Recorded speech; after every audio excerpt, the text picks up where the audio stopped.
Viral. રણકાંધીએ આવેલા ખાવડા વિસ્તારના એક ગામમાં બે યુવાનો પર અમાનુષી અત્યાચારનો વિડીયો થયો વાયરલ। યુવકનું માથું મૂડી મૂછ કાપી અને અમાનુષી અત્યાચાર કરાયો। બંને યુવકો યુવતી સાથે પકડાઈ જતા આ સમગ્ર કૃત્ય સ્થાનિક યુવકોના ટોળાએ બળજબરીપૂર્વક કપડાં ઉતરાવીને કર્યું હોવાનો વિડીયો વાયરલ થતાં સમગ્ર પંથકમાં ચકચાર। જો કે હજુ સુધી પોલીસ સુધી આ વાત નથી પહોંચી।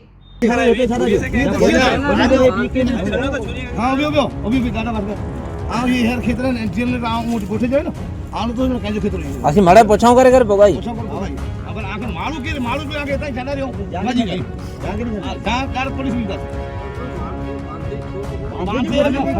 बांधेर माथा कर और ये मालू दो हने तो छुटा